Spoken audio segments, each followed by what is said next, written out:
A cura tá na floresta? Tá na floresta. Nos modos de vida dos povos da floresta, uma forma de olhar a floresta diferente. A gente tem um olhar ainda muito produtivista, assim, como se a natureza tivesse para nos servir. Mas, na verdade, ocupando espaço que poderia ser... Na verdade, ela é uma ferramenta perfeita para a nossa evolução. Espiritual, emocional. Ela trabalha com o nosso campo sutil, com a nossa consciência. Então, quanto mais a gente tem contato com a natureza, seja através de chá ou corrida na montanha, seja lá onde for, a gente começa a perceber as coisas de uma forma distinta, com mais simplicidade. Isso ajuda na evolução. Olá, sejam bem-vindos para mais um episódio do Mundo Real. Tudo bem, Vanusa? Tudo bem, e você? Tudo jóia, animado, empolgado para mais uma conversa interessante hoje aqui. Eu vou dizer que eu já andei... Não, agora já faço uso praticamente. Vamos fazer uso de tudo que a gente vai conversar aqui. Do quê?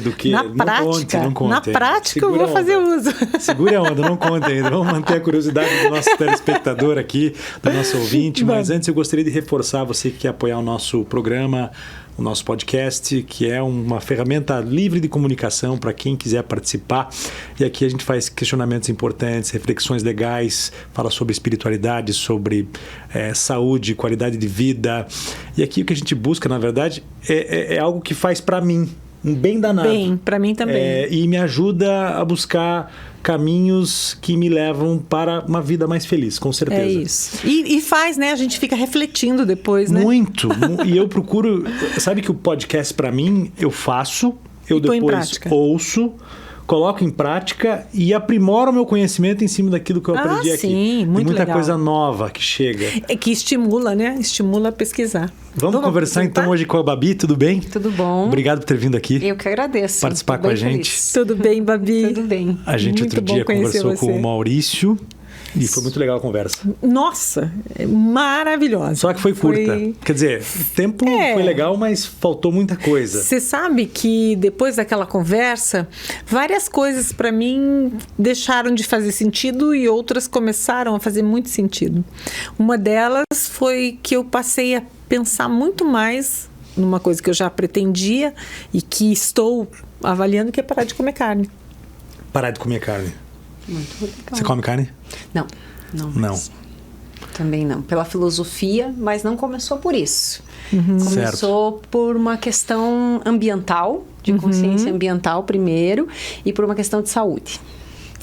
Eu até trazer um pouco do teu currículo aqui. Você é professora, bióloga, especialista em educação ambiental, tem mestrado e doutorado em ciências florestais, conservação da natureza, é herbalista, esse vai ser o grande assunto de hoje aqui, com foco em fitoenergética e proprietária da Anahata Cura, produtos naturais terapêuticos. Mas vocês trouxeram um assunto, já me deixa empolgado para conversar um pouco sobre isso, sempre trazer um pouco. E eu também eu cortei a carne vermelha, né? É um processo. Primeiro a carne vermelha, depois o frango, depois o peixe, mas eu reduzi bastante a carne branca e foi por uma questão pessoal, de uma doença hereditária que eu tenho, que é a hemocromatose. Mas isso não foi... Na verdade, a médica hematologista, que teve aqui, inclusive, no programa, ela me disse que isso não resolveria, né? Eu resolveria a minha hemocromatose com sangria, o que eu faço, que é a redução da ferritina. Mas eu passei a pesquisar daí as questões ligadas à carne e muita coisa que me leva a crer, a acreditar, com muita certeza, o mal que a carne nos faz, por uma questão de saúde. Ainda não cheguei nesse aspecto da cultura do meio ambiente, da preservação da natureza, do animal, mas quero aprender com você, inclusive hoje aqui, ouvir de você. Isso aí. E sabe o que eu acho que vai ser bem legal também? A gente vai falar hoje com uma bruxinha do tempo passado, porque as mulheres, elas dominavam a arte das ervas, não é? Isso mesmo. E com isso, elas tinham muito conhecimento. Foi um dos motivos pelos quais elas foram perseguidas e queimadas na fogueira como bruxas, porque elas tinham muito conhecimento. Manipulação de plantas, né? Exatamente. A humanidade sempre manipulou plantas para os mais diversos fins. Aí, só num determinado momento, acharam que aquilo poderia ser inconveniente para determinadas situações e aí começaram a perseguir. Então, você pode chamar de curandeira, de bruxinha, conhecimentos tradicionais também. Mas quando começou a perseguição lá atrás, ainda não tinha droga sintética, não tinha o remédio de farmácia. Não, era tudo natureza. Tudo natural. Foi porque talvez essas mulheres tinham um poder dos quais eles não aceitavam? Exatamente. A intuição, mulheres, assim, não sei com todos os detalhes, mas as mulheres tinham um sistema diferente do que é hoje, né? Hoje a gente conhece mais um sistema patriarcal, né? E elas tinham um grande poder nos lugares...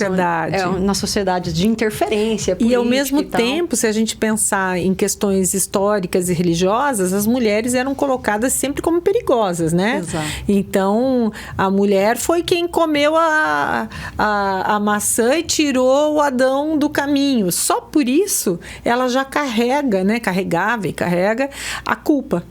Então, por muito tempo, essas questões religiosas, históricas, foram colocando a mulher como a inimiga da sociedade. Ela tinha que ser, não podia ser protagonista, né?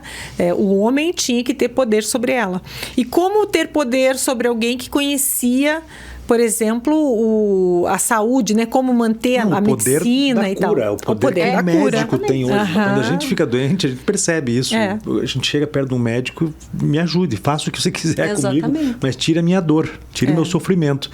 E talvez era esse poder que incomodava algumas pessoas na época.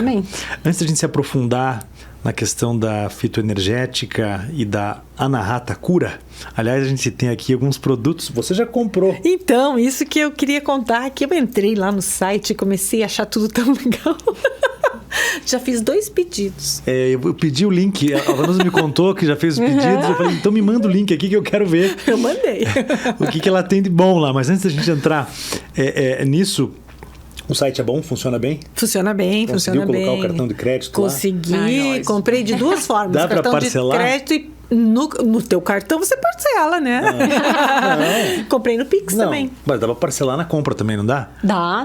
Sim, mas é o teu cartão de crédito que está parcelando, na verdade. Sim.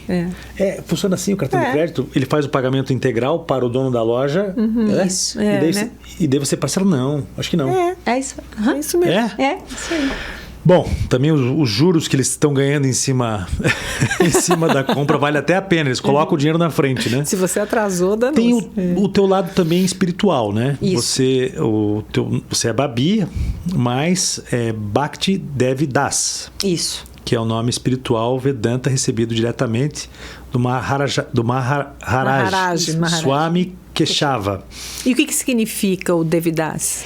O Devidas é como se fosse uma seguidora de Krishna, né? Alguém que está para servir de forma humilde ali. Tá? Ai, e o Bhakti lindo. é a definição da individual do nome. Entendi. Mas daí, através do Bhakti Yoga, você segue as linhas de trabalho do Reiki védico e Reiki tibetano, com a aplicação da fitoenergética. Eu não sabia que o Reiki tinha nascido da yoga. Nasceu ou é uma linha de atuação? Isso, porque na verdade, se for parar para pensar, assim, o conhecimento mais antigo que nós temos é o dos Vedas, que é a cultura védica. E aí que é mais de 5.000 anos atrás, que não chega a ser hindu, também é uma ramificação. Os Vedas mesmo da Índia...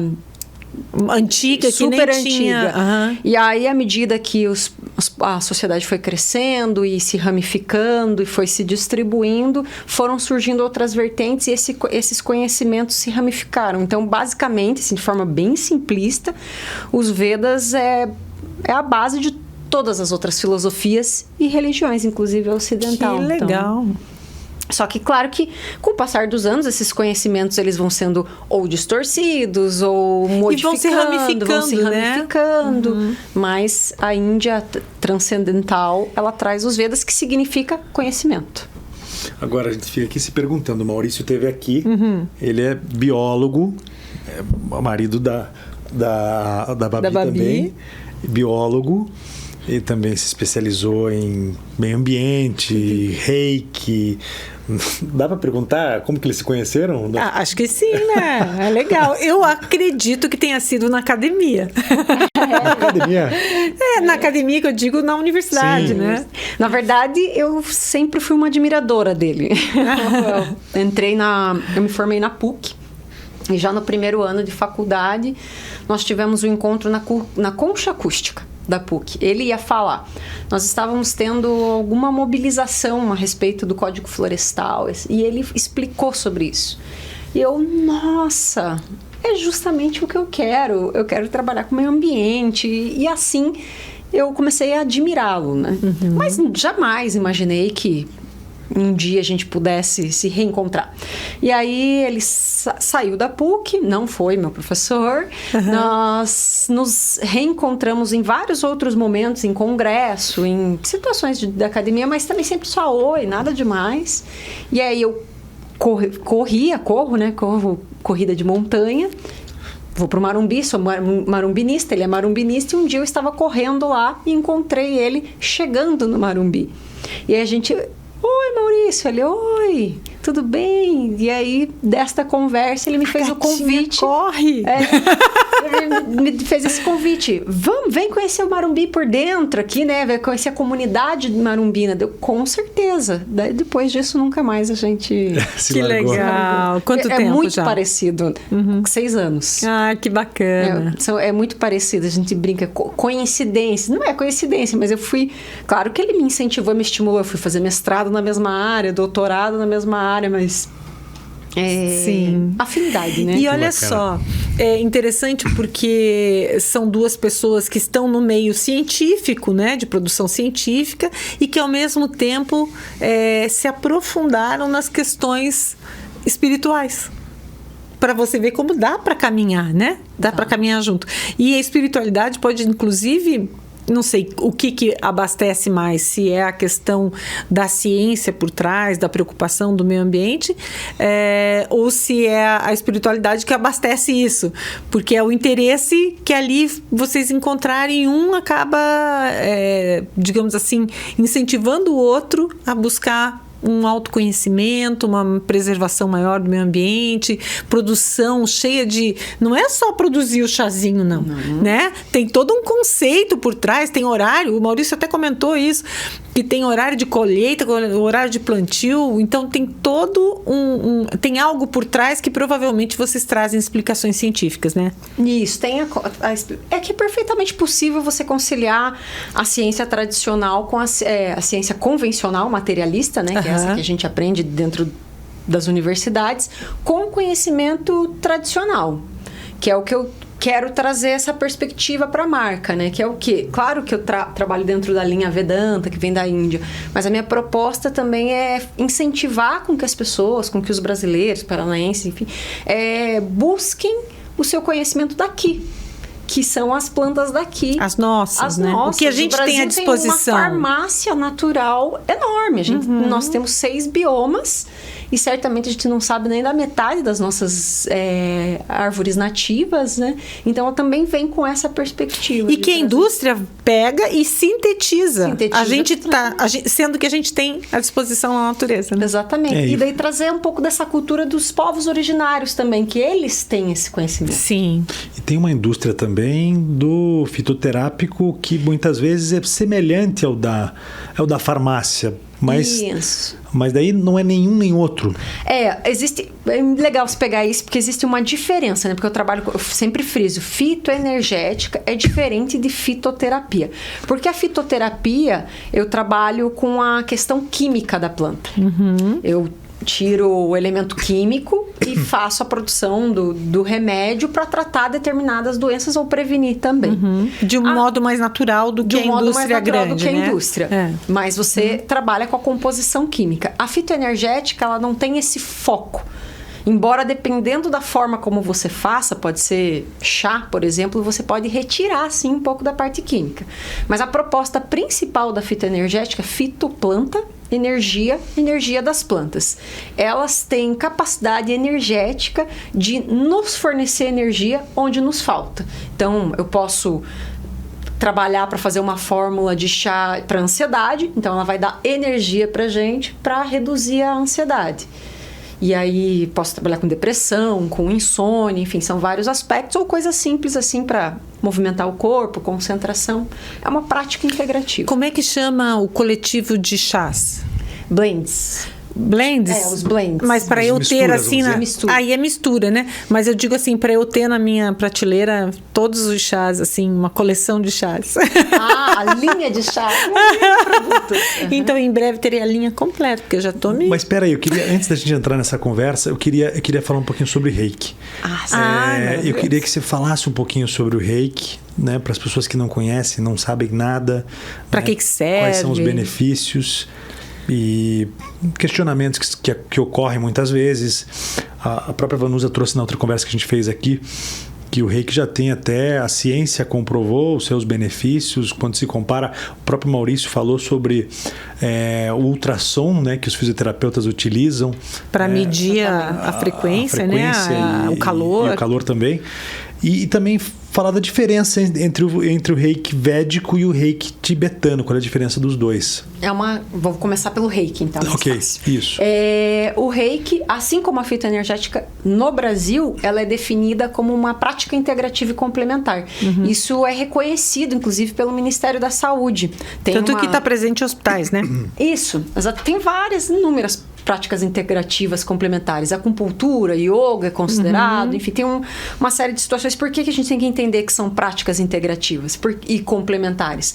Porque se a pessoa está fazendo um tratamento com remédio químico, ela não vai deixar de usar aquilo, não vai deixar de usar toda a prescrição médica para só tratar desse jeito. Então, é complementar, vai auxiliar. E o Reiki entra nisso, né? É uma prática também ancestral, antiga, muito antiga, milenar, que ela tem o intuito de promover a cura física, mental, emocional e espiritual.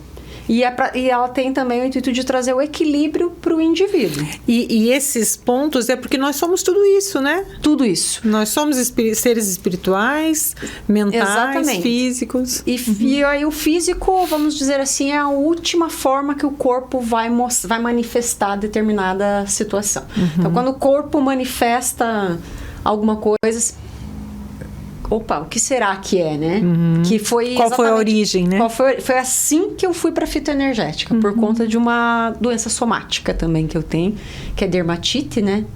Então, vários tipos de dermatite desde os 6 anos. Isso que me levou para a natureza, que me levou para mudar hábitos de vida. Foi por isso que você escolheu fazer biologia, você fez? Não só por isso. Na verdade, dentro da biologia que eu descobri que era possível tratar de forma natural. Eu falei, nossa... cheguei onde eu queria. Que legal. E daí o Reiki, vamos para ser mais simples ainda, o que a gente pode pensar do Reiki?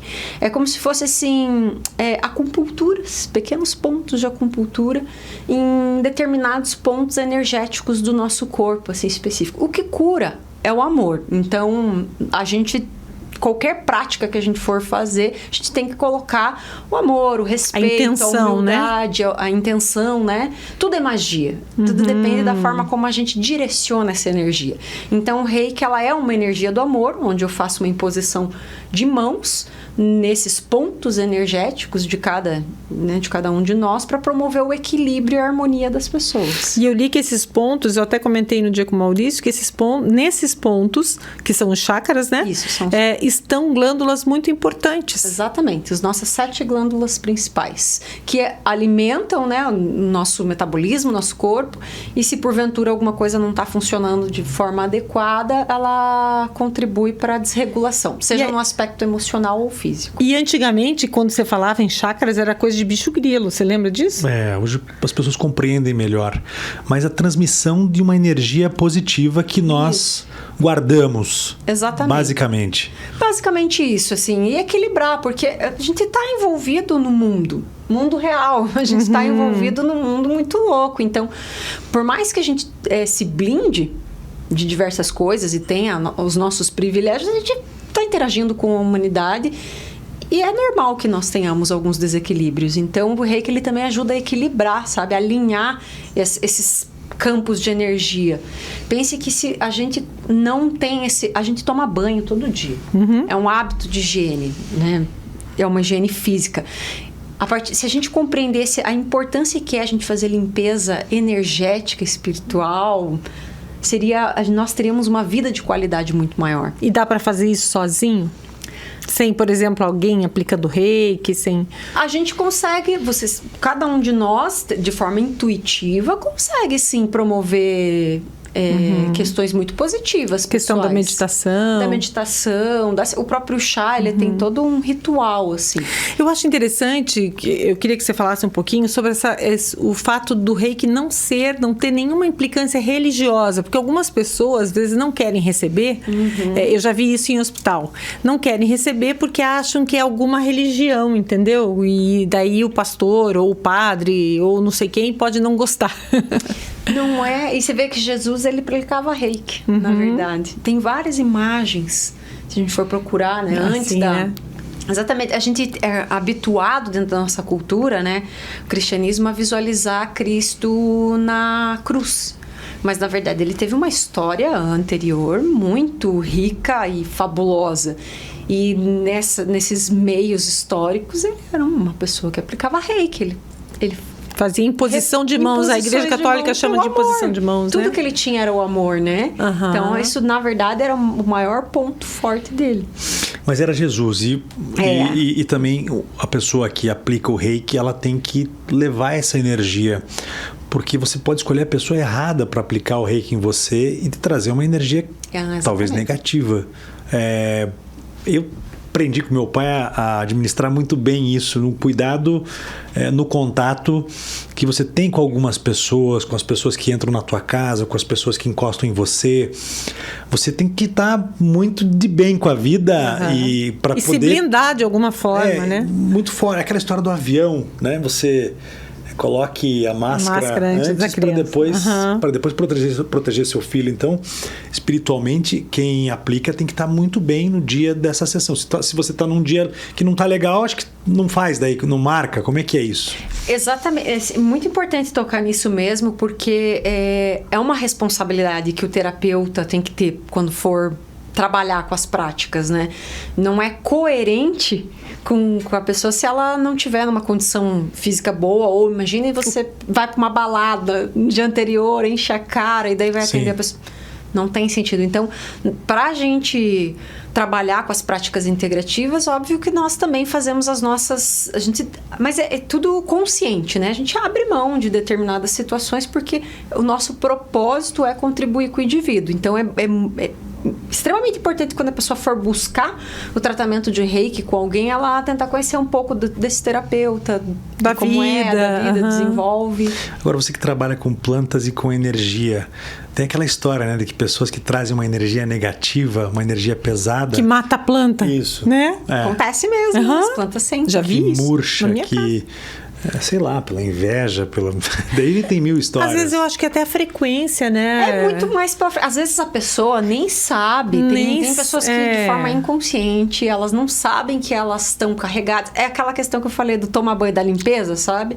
Às vezes ela não tem esse hábito dela, convive muito dentro de ambientes pesados. E aí, quando a gente convive dentro de ambientes muito pesados, a gente começa também a reproduzir determinados comportamentos. Sabe o que eu penso, por exemplo? Vocês têm uma dos locais de atendimento e produção é Piraquara, né? Isso, Machado. Eu fico pensando... explicar para quem não é do e eu fico Paraná. pensando, em Piraquara é onde tem uma penitenciária... É Piraquara, né? É Piraquara.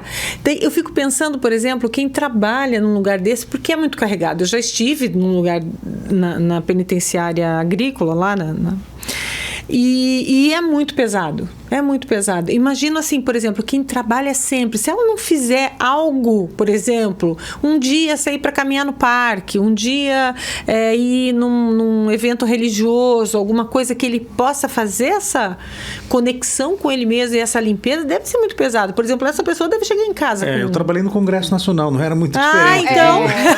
Questão energética bem... Talvez muito pior, hein? A gente já tratou disso aqui, né? A gente trata aqui das intenções das pessoas, muitas vezes. Dentro de uma igreja, por exemplo, de um templo, independente da religião, existe aquela energia positiva porque a pessoa acha que limpa a cabeça de coisas ruins.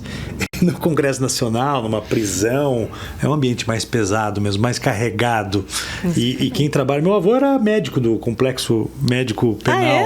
Sim, mas ele tinha um lado assim muito, muito humano e ele fazia disso uma coisa positiva para a vida dele, sabe? Porque daí eu acho que ele ia com a intenção de cura, né? Eu acho que só isso... já deve ser ao contrário, ele contaminava positivamente outras pessoas. Eu acho que é possível, né? Claro. É que a gente vive num momento, é importante a gente dizer isso, porque esse discurso é um discurso muito fácil, esse discurso do bandido bom é bandido morto, mas todo mundo merece uma segunda chance. Puxa, e como? E que trazem exemplos negativos, ruins, e daí trazem a dor de quem sofreu por conta da violência cometida por aquele criminoso, e daí se esquece de analisar fatos importantes, relevantes, que muitas vezes influenciam inclusive aquele comportamento. Claro. E que é possível de se corrigir aquilo também. Inclusive no sistema prisional, né? Porque ele é horroroso.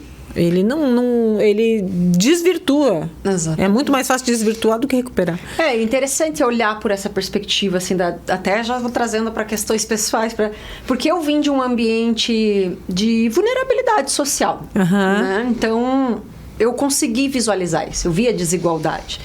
E ainda assim, mesmo assim, na verdade, minha condição de vida ainda era melhor do que muita gente. Exato. Ali. E o fato de eu conseguir observar isso foi fundamental na minha vida, porque eu comecei a tomar consciência dessas situações e de que alguns amigos foram para outros caminhos, mas porque não tinham estrutura. Né? Às vezes não tem pai, eu tinha um pai em casa, não tinha um pai, a pessoa ia. Então isso me conduziu para ir para outros lugares, né? Até conseguir entrar na faculdade e ganhar conhecimento. Uma estrutura familiar que já te protegeu, né? Exatamente. Eu sempre fui fissurada por ler, conhecimento, então isso... Falei, não quero eu quero entender essa realidade e ir atrás, assim. Mas a ambição, muitas vezes, a competição, é você enxergar alguém que está numa situação melhor que você, uma pessoa... E se revoltar. Se isso revoltar pode porque acontecer. Essa pessoa escolheu também caminhos errados e está lá, se todo mundo faz, eu vou fazer também. Daí as pessoas vão se corrompendo por conta... Mas isso acontece na infância. Aí a figura do pai, da mãe, do tio, da tia, né, de pessoas importantes, né, do professor, né, que se tornam referências para aquela criança, são essenciais. Ter um modelo, né? Um modelo positivo é muito importante. E que você provoca uma discussão. Mas peraí, não é bem assim. Você está afim de pagar o preço escolhendo esse caminho? Agora, esse exemplo, por exemplo, familiar, também despertou em você o gosto pela natureza? Foi. Nossa, que legal, porque eu estava pensando esses dias, porque eu tenho uma avó materna, tinha, né? Ela já é falecida, mas sempre tá viva no meu coração. Sim. Ela era cearense. Meu pai também era. E aí ela veio de Pau de Arara, tem toda uma história. Meu veio de navio. E eu amava ela, era alucinada por ela, e para mim as melhores lembranças, assim, quando eu ia, porque ela foi morar no interior do Paraná, né, em Arapongas, e eu ia visitar ela sempre tinha... casa, ela sempre morava em casa com pomar, com flores, ela cuidava de rosas, daí era sempre aquela coisa, tá com dor de barriga, vou pegar erva. Então vem muito disso, desse desejo de eu conhecer a minha ancestralidade. Aí também tem a minha avó paterna, mas ela faleceu quando eu tinha 6 anos, então foi pouco, mas eu tenho lembranças dela sempre ter planta medicinal. Ela também trabalhava com planta medicinal, então isso foi uma forma de eu buscar essa ancestralidade, assim. Porque nasci e cresci em Curitiba, ambiente urbano, Sim. periferia, mas quando eu... Num mundo industrializado, né? Mas quando eu tinha contato com a minha avó, eu pensava, nossa... Você teve isso? Eu tive. Acho que todo mundo teve um pouco. Você tinha avós com chácara, né? Com fazenda, com sei lá. agricultura. A minha avó era muito... E sabia de tudo que você encontrasse... no campo, no mato, na floresta, ela conhecia tudo. E a gente foi mudando isso ao longo do tempo, acho que porque as coisas foram ficando mais fáceis. Eu acho que a gente foi desvalorizando isso tudo porque a indústria foi muito forte no nosso modo de pensar. Então, assim, não dá para medir a quantidade que um chazinho vai precisar do tal composto para fazer bem para você, por exemplo. É duvidar das coisas. Não, mas é aquela coisa, acho que a indústria me dá um antibiótico que isso... É mais rápido e mais fácil, vai garantir. E vai resolver o meu problema. Toda a nossa desconexão com a natureza, seja para consumir remédios de farmácia, né, fármacos, ou... até mesmo o contato com a natureza, né? Que as pessoas estão cada vez mais em ambientes fechados. Ela vem, sim, de um processo aqui no Brasil, principalmente, né? De urbanização muito intensa ali, acho que a partir da década de 60, 70, que foi muito forte. E aí as pessoas tiveram um acesso muito facilitado a determinadas coisas. Então, aquela preguiça. Por que eu vou pegar uma planta o que e vou olhar? disse. E daí esses conhecimentos Mas faz pegar uma receita médica. Vou pegar uma receita médica, vou aqui na farmácia, compro algo pronto e vou usar. Olha que interessante, eu lembro que a minha avó fazia um composto, que eu não vou lembrar o nome, mas tinha um nome muito engraçado, que era para dores. Aí ela colocava um monte de erva no álcool, que era uma erva em específico, catinga de mulata, lembrei. Catinga de mulata. E aí ela fazia, se a gente tivesse alguma dor, caiu, machucou e tal, ela fazia uma massagem com isso. E a minha avó e meu avô foram curandeiros. Só que nenhum dos dois quis continuar. E diz que na arte da curandagem, não sei como é que fala, um tem que passar para o outro. Não se recebe isso assim, não se começa, você tem que receber. E o meu avô passou para minha avó, e aí vinha gente de tudo que era lugar para ela... Eu não vi isso, tá? Porque depois ela abandonou. Para ela colocar... braço no lugar, perna no lugar, não sei o quê. E aí que ela tinha também as ervas para ajudar no processo inflamatório, cicatrização e tal. Então, ela já não fazia mais, mas ela usava, né, em casa. Então, eu vi muito isso. E o meu pai cearense tinha um amor pela natureza muito grande. Então, assim, tudo que eu aprendi foi muito por ele. A minha mãe já era mais urbana nesse ponto, mas gostava. Mas ele... chegava nos fins de semana, quando não tinha nada para fazer, a gente ia aqui pro litoral, mas não na praia em si. A gente ia fazer passeio na mata, fazer um lanchinho, aquela coisa toda, piquenique, era muito legal. Bi, a cura tá na floresta? Tá na floresta. Nos modos de vida dos povos da floresta, uma forma de olhar a floresta diferente. A gente tem um olhar ainda muito produtivista, assim, como se a natureza tivesse para nos servir. Mas na verdade ocupando espaço que poderia ser. Na verdade, ela é uma ferramenta perfeita para nossa evolução espiritual, emocional. Ela trabalha com o nosso campo sutil, com a nossa consciência. Então, quanto mais a gente tem contato com a natureza, seja através de chá ou corrida na montanha, seja lá onde for, a gente começa a perceber as coisas de uma forma distinta, mais simplicidade. Isso ajuda na evolução. Fortalecimento da imunidade. Muito fortalecimento da imunidade, trabalhar com... até para crianças, por exemplo, aspectos cognitivos, trabalhar cooperação, altruísmo. Isso já existem pesquisas, inúmeras pesquisas. Nos Estados Unidos eles estudam bastante sobre isso. Assim, crianças com TDAH, autismo. Então, quanto mais colocarem elas em contato com a natureza, em floresta, tem pessoas que chamam até uma ramificação, floresta terapia, que é o contato das pessoas com florestas. Então, isso ajuda a trabalhar a redução de alguns sintomas, né, das pessoas. E a busca pelas ervas, pelas plantas, é o chá... O que é? É o xarope? Tem o xarope também? Tem várias formas de usar, né?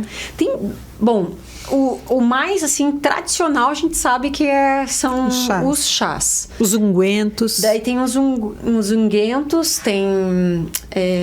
hoje também está muito na moda os óleos essenciais. Sim. Que... é super legal, que se trabalha numa linha de aromaterapia, mas você pega uma quantidade enorme de planta para fazer um pouquinho, né? Então, deixa eu ver o que mais você pode... O benzimento, incenso, você pode fazer incensos naturais, você pode trabalhar com a extração da parte química da planta e também energética em óleos.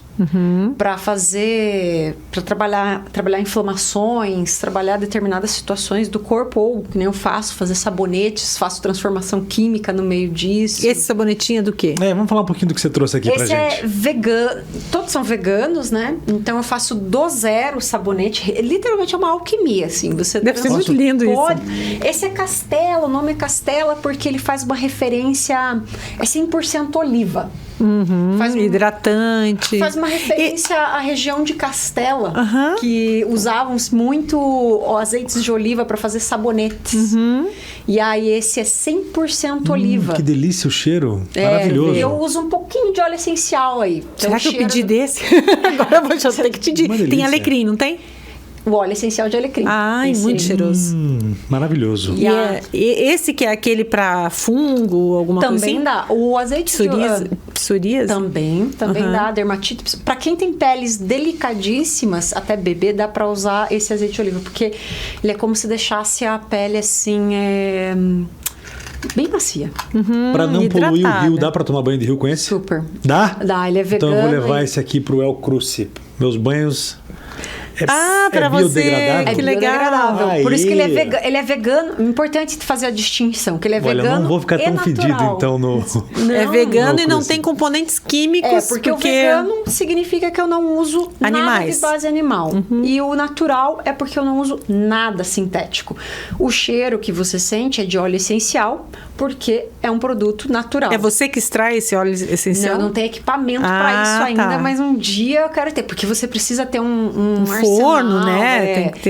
Tem que ter bastante coisa ali ainda e também uma quantidade significativa de plantas para você produzir. Mas aí eu não gosto, e até porque eu não posso, por causa das alergias, por isso que veio, eu não posso usar sintético. Então, sempre que vocês olharem ali dicas assim, ó, sabonetes, esses legal, vegano, não basta ser vegano. Não, tem que ser... olhar, se tiver parfum, se tiver triclosan, essas coisas são bem impactantes. Parabeno é um troço super, faz mal a nossa, é um xenobiótico, né?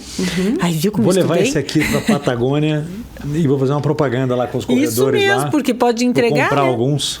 Esse aqui não vai ficar com você, vai ficar comigo. Eu já comprei. Dançou. Não precisa. Agora eu te pergunto aqui, repelente tem natural. Álcool? Machuca a pele, não machuca? Pode machucar, mas você faz outras misturinhas ali também. O que dá pra fazer? Dá pra fazer com... normalmente usa-se álcool de cereais, né? Você coloca com cravo... Dá pra usar com cravo da Índia. O cravo solta óleo? Solta, porque você... Não é na hora que fica pronta. Da mesma maneira que você faz o óleo, a extração de óleo vegetal, você pode trabalhar com álcool de cereal. Tem uma proporção que você trabalha, por isso que é alquimia. Então vamos jogar ali só um exemplo hipotético. A cada 100 ml de álcool de cereais, você coloca ali 30 gramas de determinada planta. Cravo da Índia, que tem esse potencial antirrepelente aí. E aí você deixa durante 15 dias, mais ou menos, no escuro. Não é rápido. E a cada dia ali você vai, mexe um pouquinho para que essa mistura vai acontecendo e a extração vai Você correu em Morretes, resolve? Correr e morrer? Não, o Com esse repelente. O natural? repelente. Resolve, assim, não é... Aqui o químico você tem que sempre... Mas eu sofro passando. demais com o químico, Nossa, viu? O químico... é horrível. Você tem que aplicar mais vezes, E depois né? que você usa o químico, mais o vezes. spray, e daí vem o sol em Queima. cima do álcool. Nossa, Dói e arde. impacta, assim. E quando você sua muito e fica no sol, a tua pele fica sensível, você passa o repelente com álcool no vai spray. Você vai me ensinar a fazer um negócio desse para eu aplicar na égua que eu cuido, que não é Nossa, minha. Mas o que acontece? O cavalo, você já viu, né? O cavalo fica com muita mosca, vem aquela mutuca e tal. E aí, gente, ela sofre muito. E olha, não pode borrifar, porque ela morre de medo. Já comprei de tudo, já dei banho de não sei o que e tal, mas é muito fraquinho. Não funciona. E imagino pra gente também seja assim, né? Não tem a mesma... Não tem a mesma força de um químico. Não, né? esse que eu tô falando são químicos mesmo. Tá. Mas a gente usa Acho que em alguns casos tem que ser do animal, não sei. E tem o sangue, né? Do indivíduo também, que favorece. O tipo de sangue, Tem uma série de fatores. Mas eu posso alimentação. dizer isso, que em alguns casos tem que se usar o químico, ou na tua visão tem que sempre se usar o natural? Vou te dizer que às vezes eu também uso Apela pro químico. Bom senso, né? Aquele de creme, que eu acho que é o menos agressivo. Eu tenho e não tem aquele. Não tem aquele negócio que ataca a camada de ozônio, que eu esqueci. Exatamente. Se eu puder, zero, não uso nada. Mas quando vai para rio, para não poluir, eu não uso. Tá. Outra pergunta: protetor solar, na mesma linha? Existe, mas eu também estou na busca disso, porque é difícil de encontrar. Acho que muita gente tá. Eu não... Já me falaram de algumas marcas, assim, mas tenho dificuldade de encontrar. Falaram de abacate, de se utilizar com algumas frutas. Então, tem pessoas que falam assim, você pode usar? Pode, mas não tem o mesmo fator de proteção. A gente não pode comprovar, né, totalmente, cientificamente, o quanto vai te proteger. Principalmente agora, assim, com buraco buraco na camada de ozônio. Agora, eu acho assim, por exemplo, o sol, a gente também tem outros recursos, né, para se proteger. Quer dizer, usar chapéu, se resguardar. Mas tem empresas que estão produzindo protetores solares veganos. Então tem que. Só que dá para confiar que é vegano mesmo? Dá. Mas não é natural. É natural e vegano. Só que tem que pesquisar também, que é um mercado ainda novo, né? Super. Assim, eu não conheço, assim, muito pequeno. Olha, eu lembro que há 4, 5 anos, quando eu fui visitar uma amiga em Londrina, queria levar um presentinho para as meninas, filhas dela, que são veganas. A gente quase não tinha produto à disposição. Hoje você tem uma quantidade muito grande de produtos à disposição para comprar. Deve ter, sim, protetor solar. Pensando em termos de mercado também, ele é promissor. Muito. A gente percebe isso em todos os lugares. Porque não é só você enquanto, deixei de comer carne, eu não quero. Não, são pessoas que às vezes vêm com problemas de saúde e precisam aderir a isso, que é o meu caso da alergia. Desde os meus 6 anos eu tenho alergia. Você é vegana, não? Não, sou vegetariana. Vegetariana, Mas comecei a desenvolver um quadro alérgico muito feio com 6 anos. Que ele começou aqui a dar na boca, dele sumiu e apareceu no início 10 anos de novo. Eu fiquei 20 anos tentando descobrir o que era. E são dermatites, dermatite atópica, dermatite de contato. Então, qualquer coisa que encosta ali já dá um... E aí passei por 7 dermatologistas especialistas diferentes. Eu não conseguia encontrar a resposta porque eu queria. Eles falavam, não, você não vai curar isso aqui. Você vai tomar esse corticoide... Depois eu falo, nossa, mas cada vez que eu tenho crise, eu tomo corticoide, tomo remédio, daí de repente sara ali, daí ele volta. Esse é um outro problema. Os remédios, eles... Tem efeitos colaterais também. Eles curam as consequências. Eles não vão na raiz do problema. Exatamente. E geralmente, a raiz do problema... Assim, hoje eu estava até ouvindo um podcast sobre longevidade. Um médico falando que um percentual muito pequeno são questões genéticas, como deve ter sido o teu caso aí em relação ao problema de pele que você teve. Na verdade, daí foi assim que começou a minha procura espiritual e de autoconhecimento. Porque tem um fator genético, mas foi principalmente por uma questão emocional. Foi o meio que me levou a isso, né? E aí eu tive que mergulhar dentro de mim para poder entender o que é. Porque pele é irritabilidade. Então, às vezes, você não expressa a tua irritabilidade falando. Então, eu engolia e aí minha pele...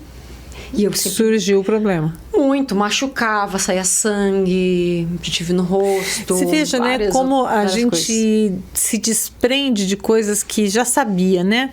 Por exemplo, doenças do fígado tem a ver com a raiva, não é? E esse é um conhecimento tão antigo, tem uma expressão muito antiga... que tem a ver com a raiva desde que você acredite... Não, calma, olha só. Não, existe uma expressão... Se tivesse aqui, ele ia te dizer o seguinte, não, isso não foi comprovado. Não, ele vai... Mas existe uma expressão muito antiga que é a raiva figadal. Vem, entendeu? Do fígado, aquela coisa toda. Não, mas isso é baseado numa suposição... Não, ela é real. De quem acredita... Não. Porque você descarrega... Não foi comprovado. Não, você descarrega a substância... não sei, eu preciso... Real é aquilo que... Não, isso aí eu acho que hoje em dia já tem pesquisa, sim. Porque... Vou trazer isso para você, porque eu gosto de procurar. Mas assim, veja só, é um conhecimento antigo e hoje já se faz essa ligação. Os médicos, como chamam, que não receitam a indústria fármaca? O homeopático? Os homeopatas tratam o fígado, por exemplo. Né? Então, não é todo médico que vai, são linhas e linhas. Mas eu tô aqui batendo no teu... Mas eu queria voltar aqui no lado emocional, porque a gente tem condições de mudar o nosso estilo de vida, né? Claro que existem traumas muito fortes que ocorreram, conexões que a gente tem com a nossa infância, com os nossos pais, com pessoas que a gente se relacionava quando era criança, mas existem momentos em que questões emocionais podem ser superadas pelo estilo de vida que a gente leva. Exatamente. E aí a gente pode chegar... a gente pode viver mais, né? Mais qualidade de vida também. Então são caminhos que a gente escolhe a partir do momento em que a gente tem essa autonomia para escolher. Exatamente, e conhecimento, né, para escolher. Então quando eu fui, por exemplo, no médico a primeira vez para fazer um check-up mais intenso, a médica veio com, tudo isso aqui, você não pode comer. E na época eu comia carne ainda, né? Era jovem, tinha 18 anos. Ela falou, você não pode comer carne vermelha, você não pode comer nada industrializado, tudo, a maior parte é do que você come. No primeiro exame deu isso. Porque eu achava que era por conta de detergente, sabão em pó, de produto químico. Porque eu sentia que quando eu usava produto químico, isso intensificava. Ela falou que era do alimento. Então, nossa, e na época, imagine, 18 anos, comia salgadinho, comia só porcaria, né? Aí isso foi o pontapé, não, vamos avaliar essa situação. Aí eu entrei na biologia. E já fui fazer estágio com educação ambiental e comecei a entender que, nossa, então se eu trocar de hábitos, além de eu ajudar o meio ambiente, eu posso ajudar a minha alergia. Posso contribuir. E assim que foi se modificando os hábitos, porque eu tomei consciência da necessidade. Eu fui sentindo realmente quais eram os alimentos que intensificavam.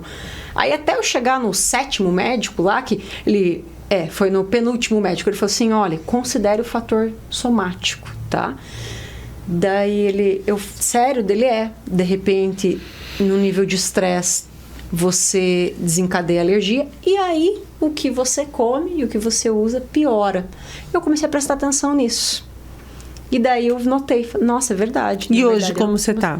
Você faz está assim nessa... uns 5 anos, desde que eu comecei a fitoenergética aplicar de forma assim, assim como correr, como fazer qualquer atividade física, você também tem que colocar isso na tua rotina. Sim. Você tem que virar um hábito. Isso melhorou muito, muito mesmo, assim, eu tive crises absurdas já de alergia. Agora você falou colocar como um hábito, qual que seria a indicação dos chás, por exemplo? Tomo o dia inteiro, pode ser tóxico, não, tomo uma dose por dia, como é que eu escolho isso? O dia inteiro. Porque a gente tá falando da energia das plantas, então eu tô Não haverá uma overdose de chás? Não, porque não é importante a quantidade. A quantidade é para aspectos Mas isso químicos. não vale para qualquer chá, né? Por exemplo, chá de hibisco é tóxico.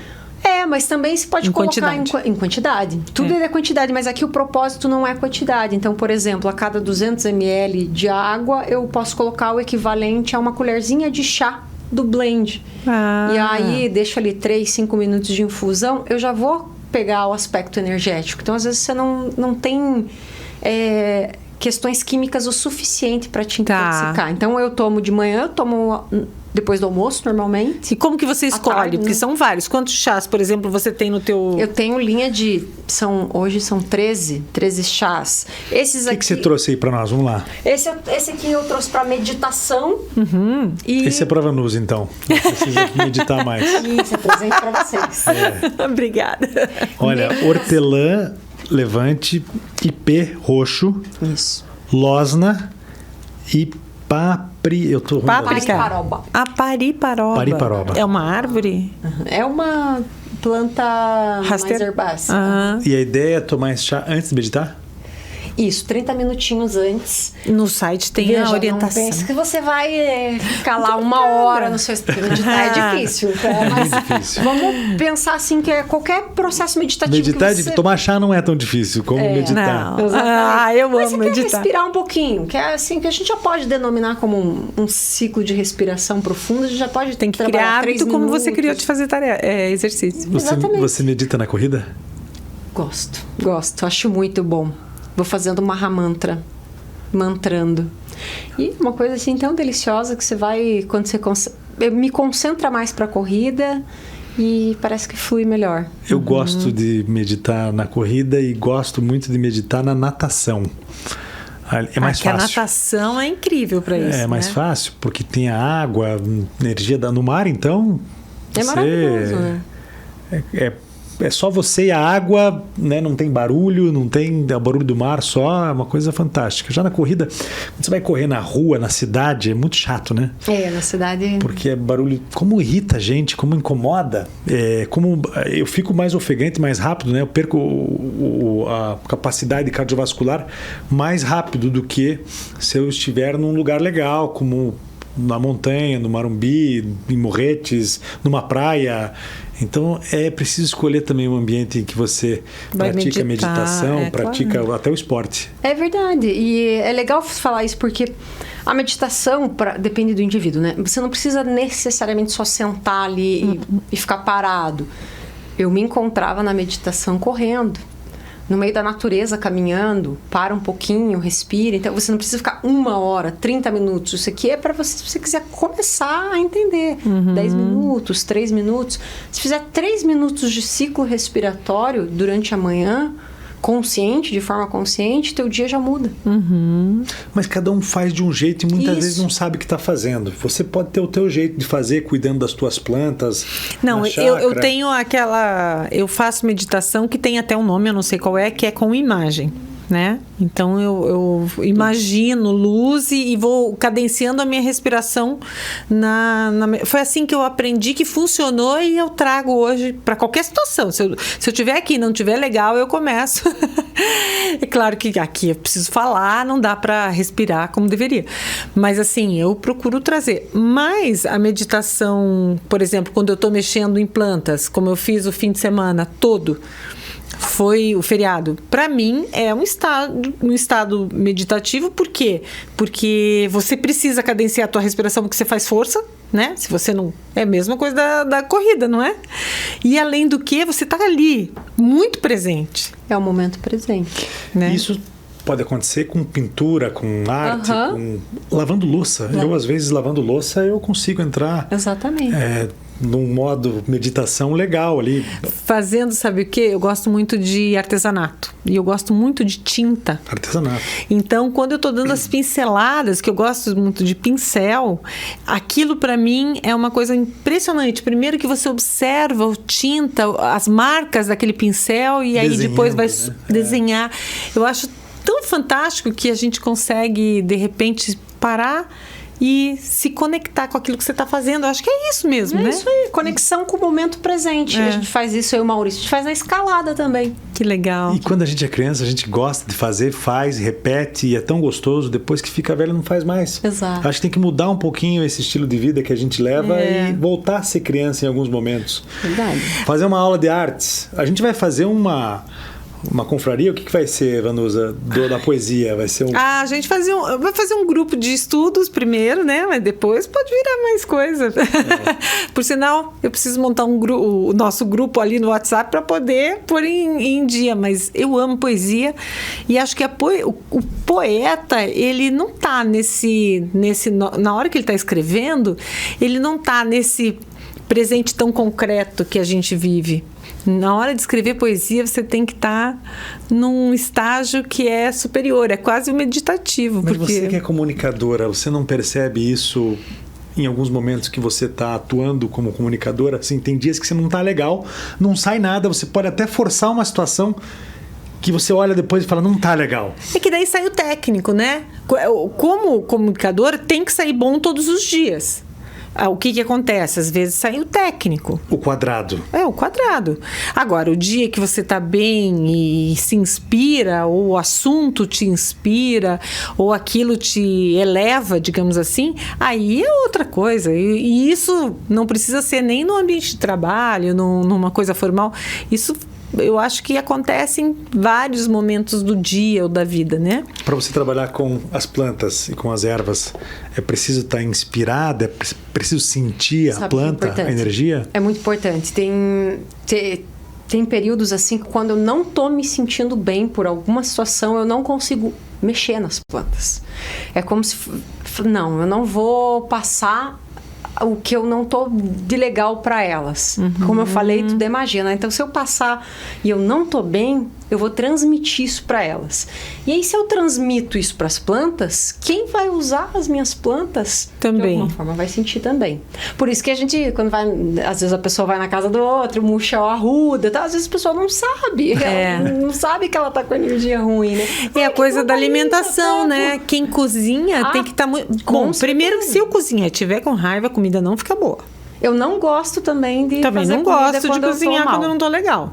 E agora, como é uma atividade que me dá prazer, quando eu vou para a cozinha, eu já vou com intenção. E às vezes, principalmente quando eu estou cozinhando num momento específico, eu coloco intenção naquilo que eu estou fazendo. Ela tem que carregar muito mais do que o sabor, eu acho. Ah, sim. Né? E no caso da planta, né, até complementando o que você falou, eu procuro sempre fazer uma limpeza antes de mexer com as plantas. Olha. Eu faço uma limpeza energética, eu coloco mantra para eu poder entrar na sintonia. Legal. Porque não quero interferências nesse momento que é... Nossa... É a meditação já acontecendo ali para mim. Eu imagino assim que quando se a gente tivesse aquelas câmeras de medição de calor, por exemplo, né, vendo uma pessoa trabalhar com algo quando ela está bem, deve ter emissões de luzes muito interessantes ali nesse momento, porque tudo isso a gente consegue ver hoje, né, através dessas câmeras e imagens e tal, que eu acho fantástico, porque antigamente quando alguém dizia assim, fulano emana uma luz, não sei que cor, aí todo mundo dizia, isso é coisa de, né, bicho grilo e tal, e hoje não, hoje você consegue ver isso, fazer leitura, né. O que mais que você trouxe de chá aqui? Esse é o mesmo, também de meditação. Também. Então viu? Vai levar. Também. E aí esse que eu adoro, que eu coloquei movimente o corpo, né? Esse eu comprei. Todos os blends têm um nome em sânscrito. Então, quando a gente coloca o nome em sânscrito, a gente não pode pensar só no sentido literal da palavra. É um conceito, é um conjunto de coisas. E prana é energia vital do universo. Então, qual que é a melhor maneira de a gente fazer a energia vital do universo circular no nosso corpo? Movimentando o corpo. Seja correndo, andando, né, em contato com a natureza, respirando de forma consciente. Então, quando eu comecei a estudar os nomes dos chás, eu falei, deixa eu pesquisar tal. Daí eu falei, nossa, e eu adoro esse prana. Porque eu tomo ali 30 minutinhos, no mesmo esquema da meditação, 30 minutinhos antes de fazer atividade física, começo a me arrumar, daí tomo ele. Nossa, eu tomo uma xicrinha assim, pequenininha, nada demais. É tipo um termogênico? Ele ajuda, na verdade, na concentração. Eu fico mais concentrada. E ele me dá mais disposição ao longo da corrida, da atividade, sabe? Eu consigo ficar mais focada na atividade física. Claro que se você só tomar e esperar, vem a vontade Não vai acontecer, né? Mas não tem nada que você tome. Eu comprei, mas tem aquele nada. é meu, tá? Agora eu já tomei quando eu Você preciso. que tá com o teu ritmo lá, né? Não, vou tomar. Brincadeira, pode pegar porque eu já comprei. Vou sair. O Daí sofrimento ele é ajuda. menor. Isso depende muito da gente. A gente aprende a se concentrar de uma forma. Claro que o chá pode ajudar também, né? Mas tem outros aspectos também que acho interessante a gente discutir sobre isso, que é um tema legal. Depende muito da nossa cabeça durante uma atividade. Porque tem dias, você sabe disso, você corre, tem dias que você vai correr e que você está sofrendo do início ao fim. Você até se pergunta, fala, não vai ficar legal nunca hoje aqui? Né? E tem dias que tá legal do começo ao fim. Tem dias que oscila, que você começa meio duro, enferrujado e depois melhora. Mas não existe uma coisa assim que vai ser sempre do mesmo jeito, vai ser perfeito. Não. A única coisa boa é quando termina. Quando termina a gente sabe que é uma sensação muito agradável, muito gostosa. Exatamente. Mas você ter um chá que te ajude a promover essa sensação é algo interessante. E o bonito, bacana é que, não sei se aqui tem, porque eu não enxergo, tá, gente? Mas assim, no site você tem o que quer dizer o Diana, a composição. Tem, né? É bem legal. E já diz aqui do lado, que esse aqui, por exemplo, meditação. Né? Tem outro que é foco, ou é esse mesmo? Não, foco é outro, né? Então é bem legal. Você fica bem. Você vai entrar no site e você vai ver. A gente fica com vontade de levar tudo. E é legal, assim, que quanto mais você faz o uso, mais você vai sentir no seu campo sutil. Porque o que eu acho que a pergunta que eu mais recebo, assim, das pessoas, elas vêm na empolgação, porque tem a questão da sustentabilidade, as embalagens, tem toda essa pegada, daí às vezes a pessoa pensa assim, mas se eu tomar daí vai sumir minha ansiedade? Não, é um processo. Isso você vai criar o hábito, é importante que você mude de hábitos de vida. Daí eu explico para a pessoa assim, ó, se você corre, você já muda a tua saúde, para você o efeito vai ser muito mais intenso, é muito melhor, você vai entender no teu campo sutil. Agora, se a pessoa ainda tem determinados hábitos, fuma ou bebe demais, aí ela pode sentir? Claro que ela pode, se ela tomar diariamente, mas o efeito ali não vai ser, sabe, da mesma maneira. Então, a gente tem que entender que não é curou. Assim, a planta ela não faz trabalho sozinha. A planta ela vai ser um meio de conduzir você para aquilo. E você tem que estar ligado nisso, né? Assim, colocar na tua rotina para que naquele momento você use o chá ou vai tomar banho, entenda que você está usando um produto assim. Porque eu acho que o que acontece, as pessoas fazem tudo muito mecanicamente. E aí, como é que vai fazer efeito? Sabe tem um livro, né? O Poder do Hábito. Você olha lê, e diz no livro que a gente não deixa um hábito ruim. A gente troca de hábitos. Precisa substitui. O nosso corpo ele precisa disso. Uma maneira excelente de você inserir o chá no seu dia a dia, que é o que normalmente acontece com as pessoas, eu pergunto, você toma café? Das pessoas, muito, eu tomo café o dia inteiro. Então comece a substituir. Pelo chá. Você não vai você não vai trocar de um dia para noite, que você não vai conseguir. Que foi assim que eu fiz também. Mas precisa eliminar totalmente o café? Não, eu tomo café uma vez por dia. Só que chega um momento que você já não vai... Você vai deixando... Não é mais tão legal, o café é uma delícia, excelente, adoro o cheiro, o aroma. Mas ele ajuda na ansiedade também, né? Tem determinados corpos que sentem mais. Mas também tem benefícios, né? Claro, o café, a planta também é muito boa para algumas coisas. Se você toma em excesso, pode te causar prejuízos. Então, tomar o café na dose certa, excelente. E aí, por que não substituir por chás que trazem aspectos emocionais? Um de foco, um por ansiedade. Aí você vai criando hábito. Até porque outro dia a gente... conversando com a médica do sono, a Cíntia, né? Ela disse que até as 3 horas café, depois disso esquece. Mas eu queria aproveitar que você falou de sono. A gente está comprovado já que o sono é essencial para tudo, inclusive para viver mais tempo, para ter uma vida mais saudável, para fazer atividade física. Diz que a gente dorme 27 anos da nossa vida. Produção. E quanto melhor você dorme, mais você vai aumenta viver a sua capacidade de longevidade. O que você sugere para o sono? Porque quando a gente é adolescente, tem aquele sono profundo, maravilhoso. E eu tenho dias que eu durmo muito bem, que eu falo, bem que poderia ser assim todo dia, mas não é. Claro que depende muito dos hábitos, mas mesmo mantendo os mesmos hábitos, tem noite que é um sono legal pra caramba e tem noite que não é um sono legal. Existe algum chá que me ajude a dormir melhor? Eu tenho o blend Nidra, que é sono profundo, significado da palavra, né? Então toma ali também, quando você tá 1 hora antes de dormir, 2 horas, você vai fazendo aquele ritualzinho, que é importante você desligar também as redes sociais, as luzes, as telas, começar a trabalhar a rotina do sono antes, o conjunto de coisas. Mas se tomar um Nidra, eu tenho pessoas, inclusive minha irmã mais velha, ela tomava remédio pra dormir. Daí eu falei, toma esse aqui. Ela falou, nossa, o que você colocou nesse chá? Eu falei, amor. É o blend, amor. Ela falou, mas eu dormi melhor do que eu tomo com remédio. Eu falei, então, comece a aprender a usar. Não tome remédio. Não toma remédio, aprenda a usar isso. Então tem um blend de sono. O problema do remédio é a dependência também, além do mal que o remédio te faz, também é a dependência química. Exatamente. Claro que tem casos que são necessários, né? Mas você usar por qualquer coisa, assim, eu acho muito complicado por conta da dependência. E me diga uma coisa, qual a função do escaldapé? A função do escaldapé também é uma técnica milenar, de conhecimento milenar. Ele tem a função de relaxamento também, né? De relaxamento, redução de estresse, ansiedade. E ele também tem a questão física, que ele ajuda na circulação.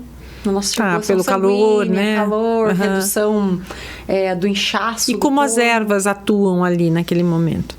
Depende das ervas que você trabalha, né? Então, eu tenho ervas que eu trabalho com questões mais relaxantes e tenho ervas que trabalham Mas eu digo assim, é o contato com a pele ou é o aroma? Como é que é? O meu escaldapé, ele tem ele tem um mix, porque eu gosto de trabalhar com aroma, porque as pessoas gostam disso. Como eu falei, eu tenho um olfato sensível, então para mim tudo tem que ser muito delicado. Então eu coloco ervas secas para fazer a parte emocional, mas eu coloco também um pouquinho de óleo essencial, que tem o toque da aromaterapia, né? E vai até ajudar na hidratação. Exatamente. Ali também, daí né? eu coloco sal grosso e coisas que ajudam óleo vegetal que ajudam na hidratação. Então tem todo um mix para dar aquele efeito. Mas se você quiser fazer só com erva, também dá. E faz a transferência energética também? Faço. Tudo com a transferência energética. Uma pessoa que trabalha com muita gente, que está entrando no consultório, por exemplo, ou você falou aí de balada, gente que trabalha na noite, é o trabalho dela, não tem jeito. Vai receber outras pessoas, o ambiente é pesado. Existe uma maneira, que nem essa história que você me falou do sal grosso aqui, eu me lembrei. Tem alguma forma de você... Meu pai fazia algumas coisas. Fazer a limpeza Meu pai energética. tinha o sal grosso, que ele colocava sempre, e também tinha no banho? Flor branca. Não, ele sempre colocava flor branca em um ambiente em que... E tinha que aparecer para a pessoa a hora que ela entrasse, que ela desce de cara que com a legal. flor. Eu tenho sempre algo flor, que mas não sabia que é branca. Não dá pra pôr flor assim, às vezes você não precisa nem... Você vê como elas são versáteis. As plantas, elas são muito versáteis, você tem vários usos. Você pode ou colocar em vasinhos em casa, determinadas plantas para fazer a limpeza do ambiente. Né? Pode fazer, as pessoas que trabalham com vários tipos de ambiente, pode fazer escaldapé uma vez por semana, vai lá, faz uma cesta. Ah, não precisa todo dia? Não, escaldapé não precisa todo dia, pode ser uma vez por semana, tá tudo perfeito, assim.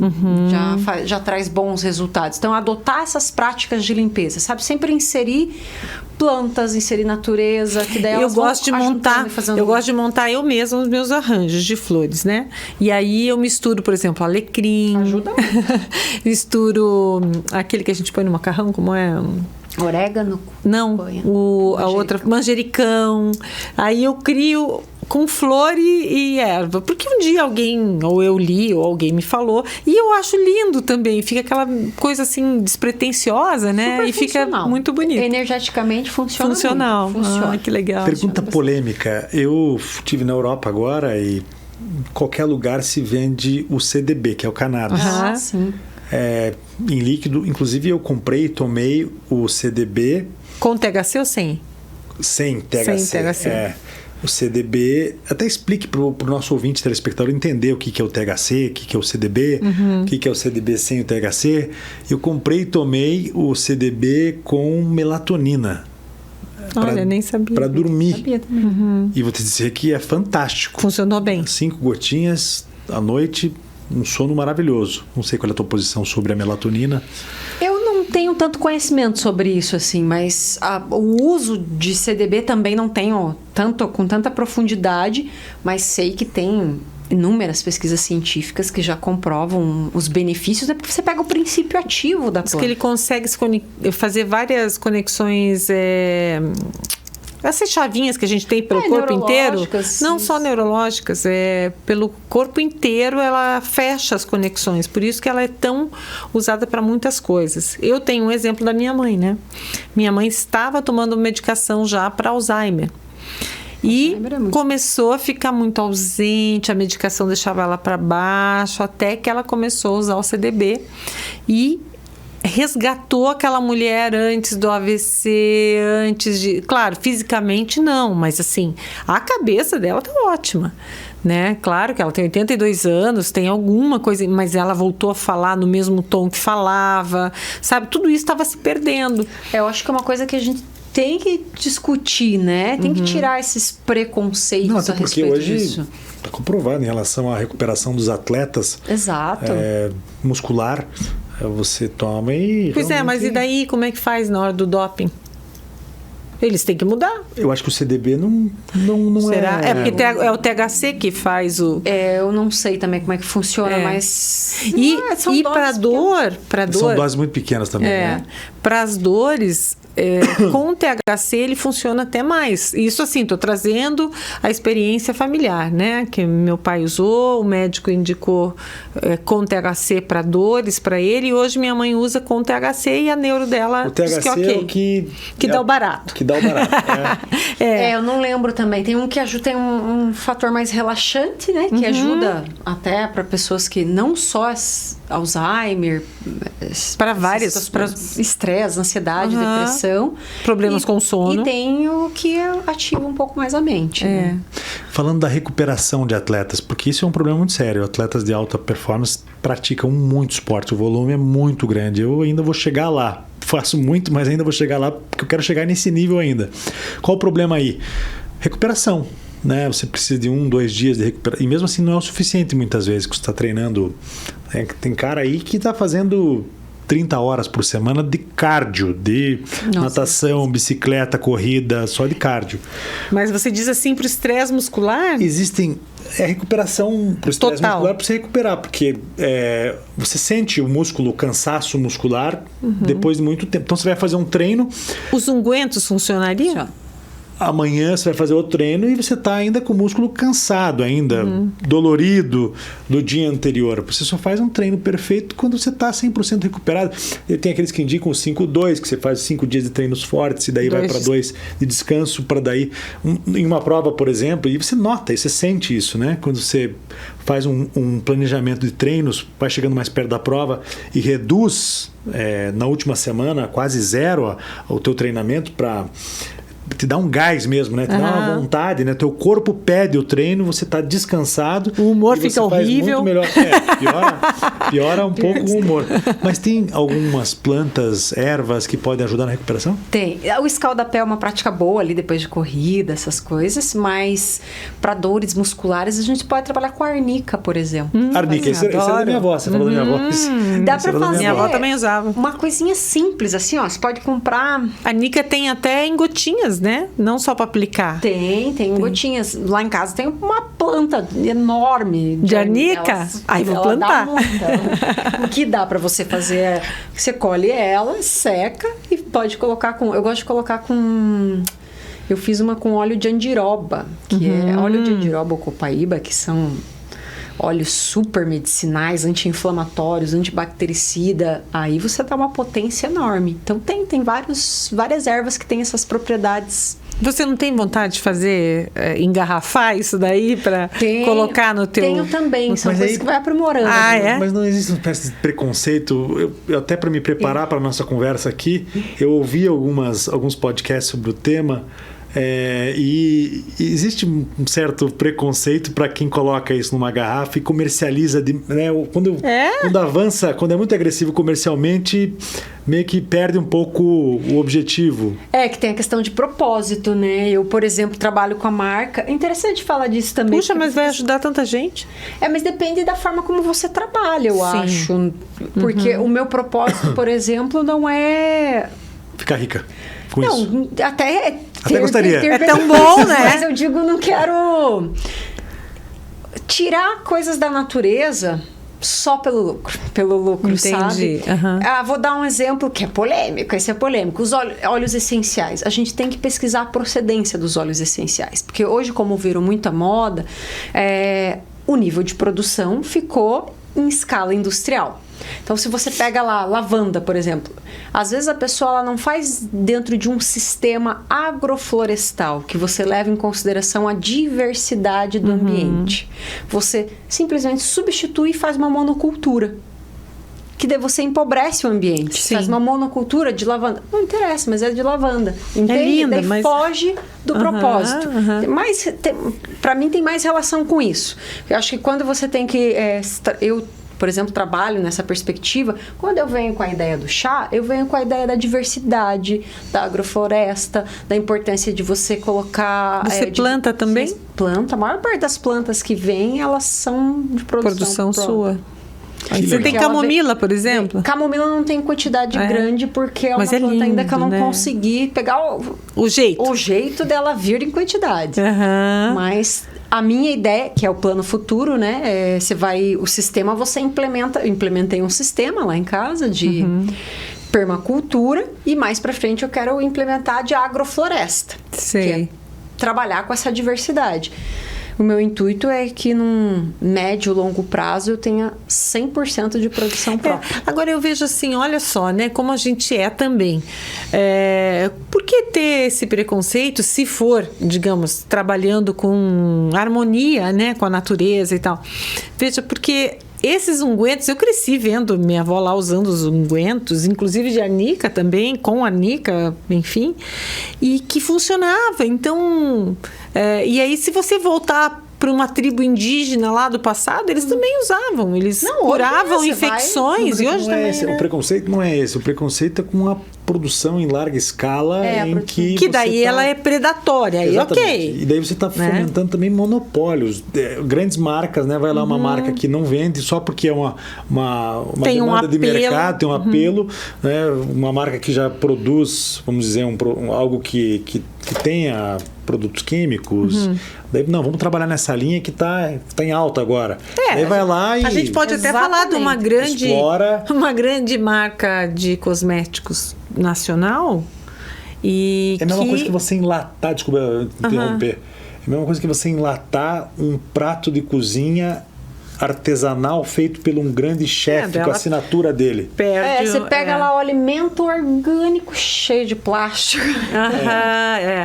Não, mas isso quer dizer, por exemplo, essas grandes indústrias que têm o apelo da natureza e algumas até devolvem alguma coisa para a natureza, mas elas são extremamente predatórias do ponto de vista de consumo de insumos, né? Fica incoerente. O problema é exatamente a incoerência. Então, vai muito do teu propósito. O meu propósito individual é manter a coerência no que eu faço, no que eu sou e no desenvolver, porque é uma coisa que eu quero educar pelo exemplo. Uma dica legal é assistir a Indústria da Cura, Netflix. Tem? Daí vocês vão refletir sobre isso, sobre essas polêmicas mesmo. Vou assistir, boa dica aí. Indústria da Cura. Chegamos no final, infelizmente, a conversa está muito boa aqui. Já rápido.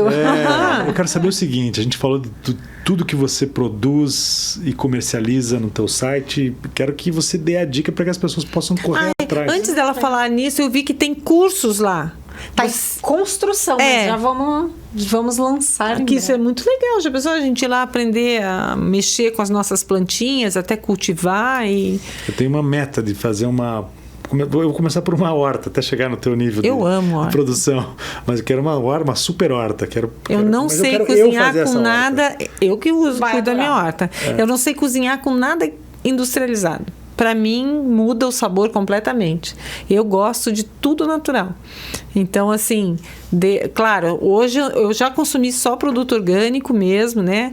E tinha minha hortinha, que daí acaba não sendo orgânica, porque a terra não é orgânica, a muda não era orgânica, mas pelo menos ela é um pouquinho melhor do que a gente encontra no mercado. E eu digo para vocês que a relação com o cozinhar e com o comer muda muito tendo a horta. Eu não vou mentir para você, eu já brinquei muito com a Vanusa sobre isso, mas eu, apesar de treinar muito o meu paladar a comer... Eu sacaneava ela, eu falava, ninguém gosta de salada, eu falava para ela. Nossa, eu amo. Eu amo também. Mentira, você desde não ama, criança. não. Ama, eu também, desde Não, você gosta do tempero da salada. Mas você come carne sem tempero? Vou te dizer. E eu como couve-flor e brócolis sem cozinhar, como puro. Eu lavo. Sério? Não, eu não. Acostumar teu paladar. É hábito. E daí vem também aquilo que se discute tanto nos dias de hoje, que tem a ver com o teu microbioma. Né? Os teus desejos acabam sendo influenciados por aquilo que o teu microbioma pede. Ou que você viciou, né? Sim, porque mas isso faz parte. As duas coisas caminham juntas. Assim como se você só tomar Coca-Cola, a Coca-Cola que vai ser legal. Mas eu ainda, porque foi toda uma vida não consumindo e tendo preconceito com a tal da salada.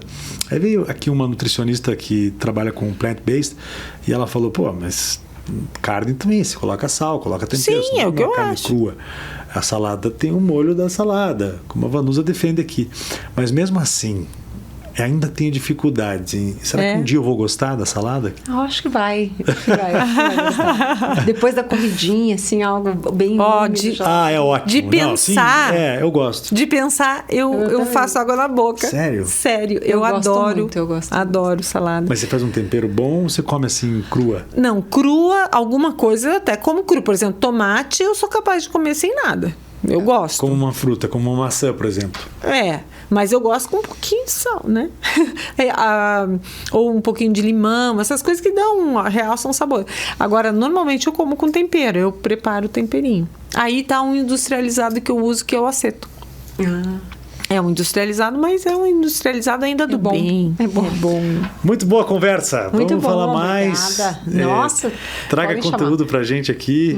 Quando tiver coisa nova, vem contar. De repente a gente coloca você e o Maurício aqui juntos pra gente falar do que casal. legal. Seria legal. Não, mas daí tem que ser um podcast de 3 horas, porque a gente não vai se contentar com 1 hora. E eu quero ir na chácara. Com certeza. Sejam bem-vindos. Daí eu te dou as dicas da horta pra como começar. Bom. De forma simples. Dá pra fazer. Eu quero começar. Assim, como é que começa? Começa em você tem que fazer um planejamentozinho ou vai plantando? Você tem espaço, né? Tem um espacinho, dá pra fazer. Começa com as mais simples. Você quer plantar pra comer ou medicinais? Pra comer. Então, pra comer. Daí dá pra começar com alface, com rúcula, as mais simples. E começa com isso. Começa com os temperinhos que são fáceis. A manutenção é muito. Exige muito? Pequenininha assim não exige muito, não. Você tem que sempre dar água e luz, né? Naturais ali, mas não é complexo. Se você tem um determinado tamanho, coloca os temperinhos juntos. O nosso clima é ruim, é preciso de uma estufa, de algo para proteger no inverno? Não, pode ser que no inverno ele... A tua alface não dê, mas ou se o manjericão morra, que ele é muito sensível. Mas não necessariamente. Você quer plantar aqui ou em Morretes? Quero plantar em Colombo. Em Colombo já é mais frio, né? Não, mas ele pode fazer plasticultura. Daí mais plástico. Pra frente, sabe o que é importante? Porque se você, às vezes, fizer algo muito grande, às vezes você fala, puxa, eu não vou conseguir cuidar, nem era isso que eu queria. Então, a melhor dica que eu dou é, como que eu aprendo? Começa na sua casa, pequenininha. Eu observo as plantas. Observo o que elas gostam, o que elas... Começa em casa, né? Começa em casa, com uma pequenininha. Eu hoje, por causa da obra interminável, né? Eu tenho em vasos. E o meu manjericão... A obra não terminou ainda? Não, tem coisinhas pra terminar, né? Faltou dinheiro. Sim. Aí, o meu manjericão, tudo está em vaso, né? Por exemplo, eu consigo que ele se reproduza no próprio vaso. Daí você também tem que saber tirar da onde vai tirar o talinho, tal, essa coisa toda. Mas é uma delícia. Eu estou cozinhando, estou com o meu manjericão ali na minha frente, meu alecrim, as outras coisinhas todas que eu uso. Então, eu sugiro eu comecei a minha... Agora, não tenho uma horta completa aqui, mas eu comecei a minha horta com temperos e produzi até tomatinho.